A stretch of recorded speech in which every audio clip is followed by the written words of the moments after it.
Movie के start में हमें पता चलता है कि दूर पहाड़ों के दरमियान एक माउंटेन किंग रहता है और वह अभी सो रहा है और अगर कोई वहां पर जाए तो वापस नहीं आता। और यहीं पर हमें एक किंगडम दिखाया जाता है जिसमें हम एक प्रिंसेस को देखते हैं। अगर इस प्रिंसेस की शादी 18 साल से पहले नहीं करवाई गई तो वो किंग माउंटेन मॉन्स्टर प्रिंसेस को उठाकर ले जाएगा। और इस प्रिंसेस का नाम क्रिस्टीन है और क्रिस्टीन के फादर उसकी शादी दूसरे राजकुमार फ्रेडरिक से करवाना चाहते थे, लेकिन क्रिस्टीन शादी से मना कर देती है। उसके फादर उसको कहते हैं कि कल तुम्हारा बर्थडे है और कल तुम पूरे 18 साल की हो जाओगी, इसीलिए तुम्हें शादी करनी होगी। लेकिन क्रिस्टीन अपने फादर की बात को नहीं मानती और वो अपना कैसल छोड़कर जंगल में निकल आती है। और इधर जंगल में हम एक लड़के एस्पन को देखते हैं जो कि एक गरीब आदमी का बेटा था और वो खाने की तलाश में जंगल में आया था। और वहीं पर वो अचानक से क्रिस्टीन के घोड़े को देखकर घबरा जाता है और डरकर पानी में गिर जाता है। और यहाँ पर क्रिस्टीन उसकी मदद करती है। फिर एस्पन क्रिस्टीन को खाने के लिए पूछता है और इधर क्रिस्टीन यहाँ पर इतनी ज्यादा भूखी थी कि वो एस्पन का सारा खाना खा जाती है। और एस्पेन क्रिस्टीन को देखकर बहुत ज्यादा हैरान होता है और क्रिस्टीन खाना खाकर वहां से चली जाती है। इसके बाद एस्पन उसको जाते हुए अपना नाम बताता है, पर क्रिस्टीन थैंक यू बोलकर वहां से चली जाती है और उसको अपना नाम नहीं बताती। इसके बाद एस्पन वापस घर आता है और उसके फादर उससे खाने की चीजें मांगते हैं, लेकिन एस्पेन के पास सिर्फ एक सेब भी बचा था और उसके फादर एस्पन से नाराज हो जाते हैं। इसके बाद वो एस्पन के बाकी दोनों भाइयों को जंगल में भेजते हैं। इसके बाद एस्पन जब रात को घर में अकेला होता है तो उसको ऐसा महसूस होता है कि शायद इर्द गिर्द कोई मॉन्स्टर है। और अब वो एक तार पर आग को लगाकर उसको घुमाने लगता है और अब उस तार की वजह से पूरे घर में आग लग जाती है, लेकिन किसी तरह एस्पन वहां से बचकर निकलता है। और दूसरी तरफ हम क्रिस्टीन को देखते हैं जो कि रात को जंगल में घूम रही थी। तभी उसको वहां पर किसी की आवाज आती है और उसका घोड़ा डर जाता है और उसको गिराकर वहां से भाग जाता है। और फिर वहां पर एक बहुत बड़ा मॉन्स्टर आकर क्रिस्टन को अपने साथ ले जाता है। और इधर दूसरी तरफ एस्पन के फादर जब घर पर आते हैं तो वो देखते हैं कि सारा घर जल चुका था। ये देखकर वो बहुत ज्यादा परेशान हो जाते हैं और एस्पन उनको बताता है कि ये सब एक मॉन्स्टर की वजह से हुआ है, मैंने उसको देखा है। इसके बाद फ्रेडरिक अपने साथियों के साथ आ जाता है और अब एस्पन से क्रिस्टीन के बारे में पूछता है और सब लोग उसको नाम जवाब देते हैं। अब एस्पेन यहाँ पर समझ गया था कि वो जिस लड़की से जंगल में मिला था वो प्रिंसेस क्रिस्टीन थी। और जब प्रिंस फ्रेडरिक एस्पन से पूछता है तो वो घबरा जाता है और अब फ्रेडरिक को एस्पन पर शक हो गया था। वो एस्पन पर तलवार को रख देता है और कहता है कि मुझे क्रिस्टीन के बारे में जल्दी बताओ। और एस्पन के फादर फ्रेडरिक को बताते हैं कि एस्पन को मॉन्स्टर्स नजर आते हैं और फ्रेडरिक और उसके साथी इस बात पर हंसने लगते हैं कि एस्पन अभी भी पुरानी बातों पर यकीन करता है। और अब एस्पन फ्रेडरिक से सवाल करता है कि तुम क्रिस्टीन का क्या करोगे। फ्रेडरिक उसको बताता है कि मैं क्रिस्टीन से शादी करूंगा और शादी कर कर उसके कैसल को अपना बनाऊंगा और उसके बाद उसको मार दूंगा और जो भी उसे ढूंढने में मेरी मदद करेगा मैं उसको इनाम दूंगा। और अब फ्रेडरिक के जाने के बाद एस्पन के फादर अपने दोनों बेटों को कुछ पैसे देते हैं और कहते हैं कि हमें क्रिस्टीन को ढूंढना होगा जिसकी वजह से हमें इनाम मिलेगा और हम अपना घर दोबारा से बना सकते हैं। इसके बाद एस्पन अपने फादर से पूछता है कि वो क्या करें और एस्पन के फादर एस्पन को कहते हैं कि तुमने जहां जाना है तुम जा सकते हो, लेकिन अब दोबारा यहाँ पर कभी मत आना। ये सुनकर एस्पन बहुत ज्यादा उदास हो जाता है, लेकिन फिर भी एस्पन अपने फादर के मना करने के बावजूद अपने भाइयों के साथ चला जाता है। और अब उसको जंगल में रास्ते में एक मिरर मिलता है जिसे वह अपने पास रख लेता है। इसके बाद इन तीनों को रास्ते में एक बूढ़ी औरत की आवाज सुनाई देती है जो कि मदद मांग रही थी, लेकिन एस्पन के भाई इस बात की तरफ ध्यान नहीं देते। वो आगे चले जाते हैं, लेकिन एस्पन अकेला इस आवाज के पीछे जाता है। और अब उस रास्ते में एस्पन को एक डाइन दिखाई देती है जिसकी एक बहुत लंबी नाक थी और वो लकड़ी में फंस गई थी। और अब एस्पन उस डाइन की मदद करता है और वो डाइन एस्पन से पूछती है कि तुम यहाँ पर क्या कर रहे हो। और एस्पन उसको बताता है कि हम प्रिंसेस क्रिस्टीन को ढूंढने निकले हैं। और वो डाइन एस्पन को बताती है कि प्रिंसेस को माउंटेन किंग उठाकर ले गया है और अगर तुम उसको बचाना चाहते हो तो वो सिर्फ एक ही रास्ता है, तुम्हें उस मॉन्स्टर को मारना होगा। और वो मॉन्स्टर सिर्फ एक ही चीज से मरेगा जो है एक जादुई तलवार और जो एक नदी के नीचे है। और एस्पन उस डायन से पूछता है कि मुझे नदी कहाँ पर मिलेगी, जिस पर डायन उसको एक जादुई मैप देती है और कहती है कि इसी रास्ते पर जाकर तुम्हें वो नदी मिलेगी। अब वहीं दूसरी तरफ किंग के पास एक आदमी आता है और वो उनको बताता है कि किंग की बेटी यानी प्रिंसेस क्रिस्टीन को माउंटेन मॉन्स्टर उठाकर ले गया है। और दूसरी तरफ हम एस्पन के भाइयों को देखते हैं जिन्हें रास्ते में कुछ गोल्डन एप्पल मिलते हैं और उसके दोनों भाई उस बास्केट में से एक एक एप्पल को उठाकर खा लेते हैं। इसके बाद जब वो उस एप्पल को खा लेते हैं तो उनके पास कुछ लड़कियां आती हैं और उनको कहती हैं कि तुम हमारे साथ चलो। और अब वो दोनों उन लड़कियों की बातों में आकर उनके साथ चले जाते हैं। और दूसरी तरफ एस्पन मैप के रास्ते पर जा रहा था और आगे जाकर रास्ता खत्म हो जाता है। वहीं पर एस्पन को भी एक गोल्डन एप्पल मिलता है और जब एस्पन उस एप्पल को खा लेता है और उस एप्पल के खाते ही सामने एक गुफा खुल जाती है और अब एस्पन उस गुफा के अंदर आ जाता है जहां पर वह देखता है कि उसके भाई भी वहां हैं और वह उन लड़कियों के साथ खाना खा रहे हैं। और तभी एक लड़की उसको भी खाने पर बुलाती है, लेकिन एस्पन को यहाँ पर खाने की जगह बहुत ज्यादा कीड़े नजर आ रहे थे। और तभी एक लड़की उसको एक गोल्डन एप्पल देती है, लेकिन एस्पन को यहाँ पर कुछ भी ठीक नहीं लग रहा था, इसलिए एस्पन उस एप्पल को खाने का नाटक करता है और उस एप्पल को नीचे गिरा देता है। और अब जब एस्पन ने एप्पल को नहीं खाया था तो एप्पल ना खाने की वजह से एस्पन को सब कुछ सच नजर आने लगा था। वो सब लड़कियां डायन थीं और जब एस्पन को यह सब कुछ पता चलता है तो वो दोनों अपने भाइयों को बचाकर गुफा से बाहर ले आता है। तभी एक डायन उन पर अटैक करती है, लेकिन वो बचकर गुफा से बाहर आ जाते हैं। और एस्पन अपने भाइयों को रास्ते में बताता है कि जैसे ये डायन थी वैसे ही बहुत बड़ा मॉन्स्टर है और ये कहानी नहीं बल्कि एक सच्चाई है, क्योंकि वो मॉन्स्टर सिर्फ रात को निकलता है और अगर वो दिन में निकलेगा तो वो पत्थर का बन जाएगा। और दूसरी तरफ हम क्रिस्टीन को देखते हैं जो कि एक गुफा में बंद थी और उस गुफा से बाहर जाने का सिर्फ एक ही छोटा सा रास्ता था जो कि काफी ऊंचा था।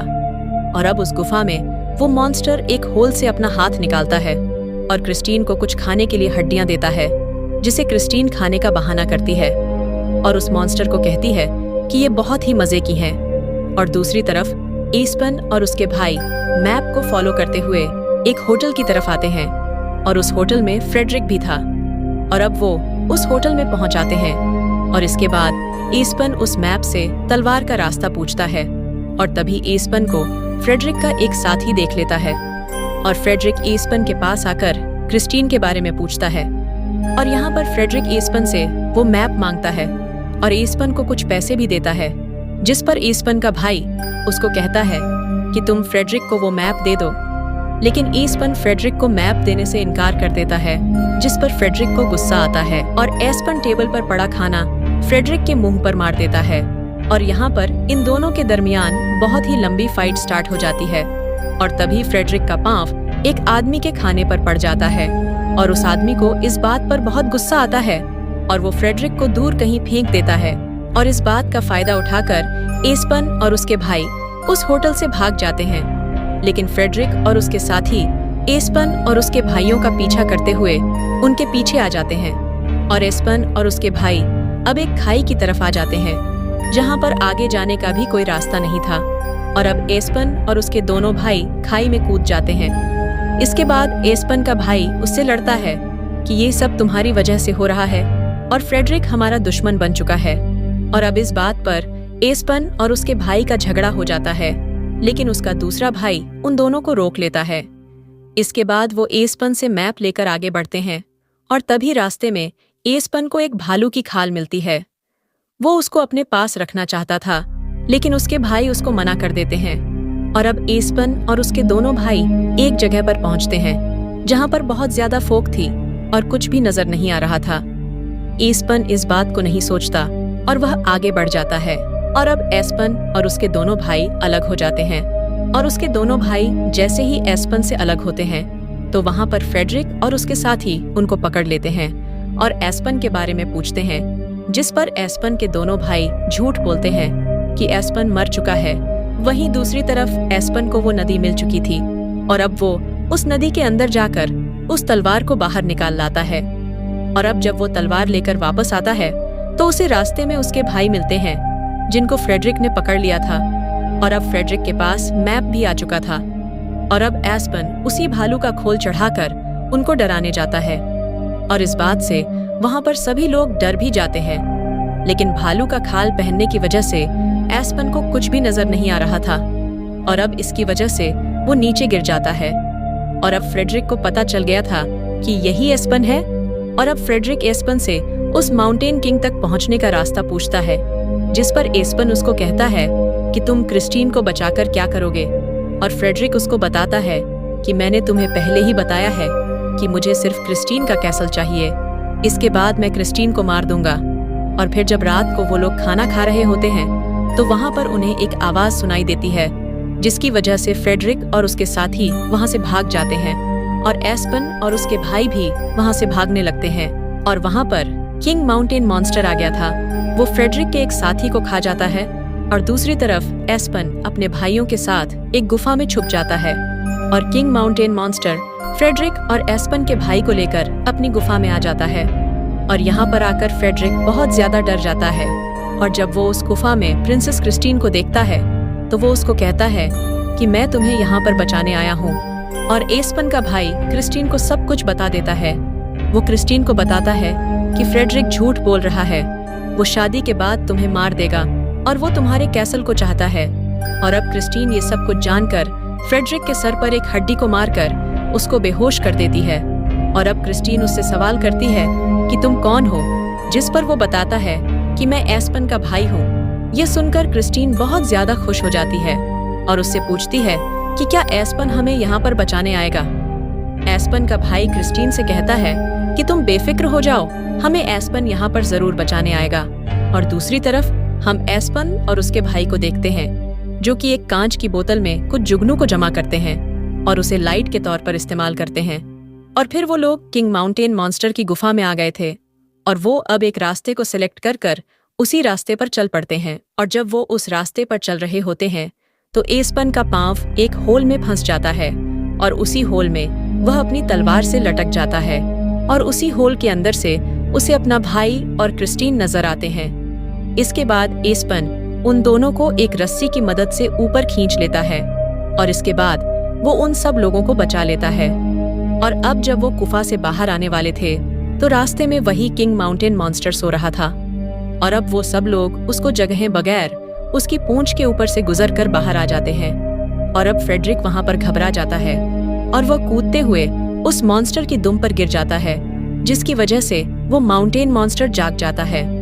और अब सब लोग गुफा के ऊपर चढ़ गए थे ताकि वो माउंटेन मॉन्स्टर उन तक ना आ सके, लेकिन वो भी चढ़कर उनके पीछे आ जाता है। और अब एस्पन अपनी तलवार से उस माउंटेन मॉन्स्टर को मारने की कोशिश करता है। वो माउंटेन मॉन्स्टर अपने हाथ से उसकी तलवार को पीछे फेंक देता है और अब सभी लोग उस माउंटेन मॉन्स्टर पर अटैक करते हैं, पर उस अटैक का उस माउंटेन मॉन्स्टर पर कोई भी असर नहीं होता और वो उन सबको खाने के लिए आगे बढ़ता है। लेकिन अब कुछ ही टाइम के बाद सुबह होने वाली थी और उस माउंटेन मॉन्स्टर को मारने का एक ही रास्ता था। और अब एस्पन अपने बैग से वही मिरर को निकालता है जो कि उसे जंगल में मिला था और अब वो सूरज की तरफ करता है और उस माउंटेन मॉन्स्टर पर उसका रिफ्लेक्ट करता है और उस रिफ्लेक्शन की वजह से वो माउंटेन मॉन्स्टर पत्थर का बन जाता है और जब वो नीचे गिरता है तो टुकड़ों में बिखर जाता है। और अब दूसरी तरह वहीं फ्रेडरिक को वो डाइन दिखाई देती है और फ्रेडरिक उस डाइन को कहता है कि तुम बहुत ही ज्यादा बुरी हो और वो अपने कैसल का पता पूछता है, लेकिन डायन उसको गलत पता बता देती है। और अब हम नेक्स्ट सीन में देखते हैं कि एस्पन और क्रिस्टीन कैसल पहुंच जाते हैं और किंग और क्वीन अपनी बेटी को देखकर बहुत ज्यादा खुश हो जाते हैं। वो अपनी बेटी को बचाने के लिए एस्पन और उसके भाइयों को थैंक यू बोलते हैं। इसके बाद एस्पन और उसके दोनों भाई दोबारा से अपने घर पहुंच जाते हैं, जहां पर उन तीनों को देखकर उसके फादर बहुत ज्यादा खुश हो जाते हैं और एस्पन से माफी भी मांगते हैं। और फिर एस्पन इनाम में दिए गए पैसे अपने फादर को दे देता है, जिससे वह बहुत ज्यादा खुश हो जाते हैं। इसके बाद अब वो लोग अपना घर दोबारा से बनाने लगते हैं और तभी वहां पर क्रिस्टीन भी आ जाती है और अब क्रिस्टीन एस्पन को लेकर अपने साथ जंगल में घूमने चली जाती है। और दूसरी तरफ हम फ्रेडरिक को देखते हैं, जो कि उस डायन के गलत रास्ता बताने की वजह से जंगल में भटक गया था और वहीं पर फ्रेडरिक को वो गोल्डन एप्पल मिलता है और वो बगैर सोचे ही उस एप्पल को खा लेता है। और अब वहां पर भी वही लड़कियां आकर फ्रेडरिक को अपने साथ ले जाती हैं, जो कि हमने पहले देखा था, और इस बारे में फ्रेडरिक को कुछ भी नहीं पता था और मूवी यहीं पर एंड हो जाती है।